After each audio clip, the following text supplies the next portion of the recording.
We're joined now by Tommy Steiner, a NATO and international affairs expert. Now, Tommy, Trump is saying that NATO has to stop buying Russian oil before he'll toughen sanctions. But at this point, is that even a relevant demand, given the fact that most countries do seem to have sharply dropped the amount that they're buying from Russia, and also the fact that Turkey and Hungary are the major buyers, but Trump has a very good relationship with them? You just precisely pointed out the issue. At the end of the day, when you talk about NATO countries, you would have imagined that he's talking about some of the more NATO, European countries, but he's not actually talking about the conventional European countries. He's talking about essentially Turkey, Hungary, and Slovakia.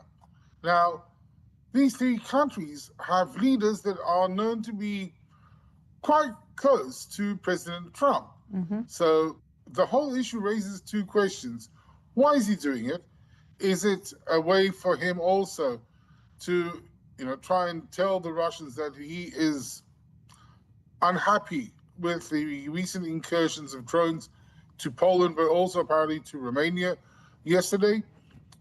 Or is he trying just to say or make a condition that he knows will not happen? He also, by the way, announced that, he expects the Europeans to place tariffs on China for buying Russian oil, which, of course, raises the question, why doesn't he do that himself? Mm-hmm.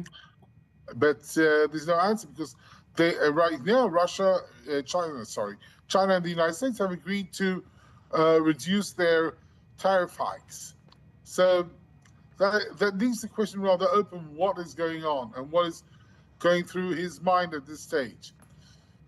That's a bit hard to tell. Right. Obviously, we know that the summit in Alaska didn't necessarily end up having any conclusive answer as to what would happen in getting, or at least Trump's success in getting Russia to agree to some type of peace deal with Ukraine. So there, could be a scenario in which Trump is very much offended by that. But by tearing tariffs on China to ending the war, what does this actually tell us about how Trump sees the bigger picture here? We're talking about Russia, China, and global power balances. Well, I would never even assume to try and understand President Trump's considerations or calculus, for that matter. The whole issue is there's no doubt that the current international system is far more complex and intricate than we have ever seen it before, and that the relationships are not straightforward as they might seem. That is on one hand. The other hand is that Russia and China are putting up a rather strong front together. Now, would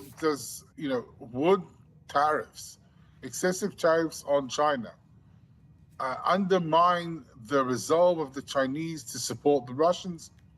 I'm not sure. I don't think that the Europeans would last a serious campaign of tariff wars with China. And I don't think they would go down that path in any case. But this is a way for President Trump, perhaps, to try and signal to the Russians how unhappy he is, and also try and do something or show that he's doing something about it without actually having to do anything. Mm-hmm. Have it both ways, in other words.